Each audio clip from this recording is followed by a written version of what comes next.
Hello everyone and welcome to my Logic Pro tutorials. I've been studying Logic Pro for the last 4 years and I've decided to put together a series of tutorials which will be available here on my channel. If you like them, please like and subscribe and leave some comments.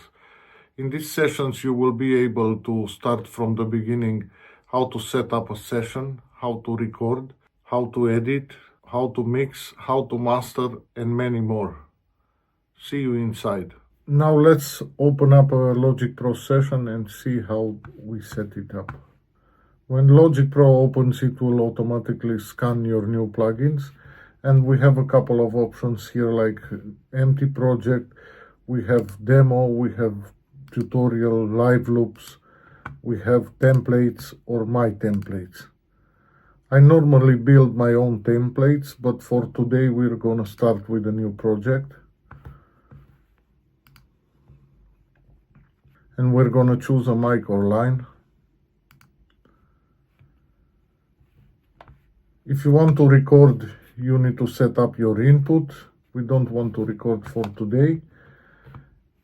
On the previous Logic Pro session, we had to enable the advanced tools.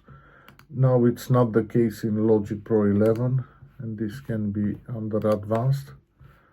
We need to make sure that this is enabled, otherwise we will work in GarageBand. Now to set up for recording, we go to audio. We can choose our interface from here, input and output, and the buffer size. For mixing, I would recommend the maximum buffer size, and for recording, maybe 128 is enough. As you can see, the resulting latency is smaller when the buffer is smaller.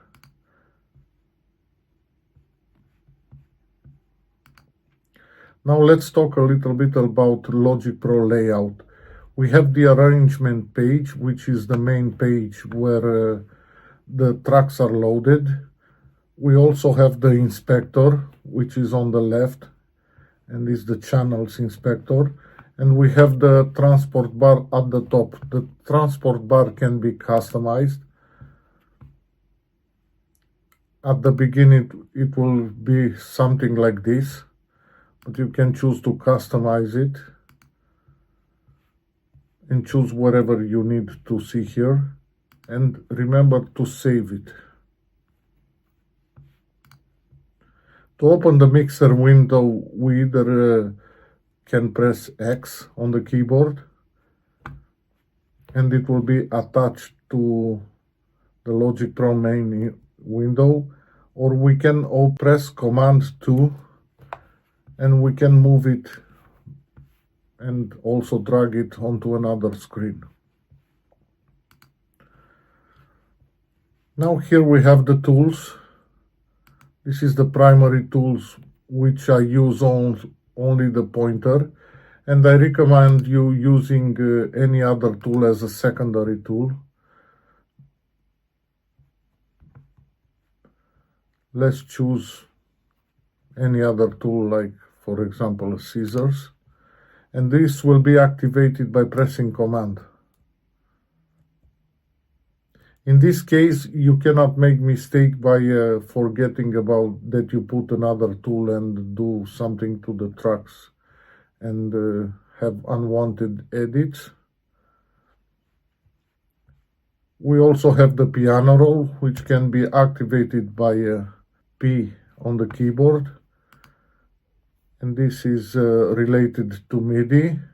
If we use pencil tool, we can actually write some MIDI inside.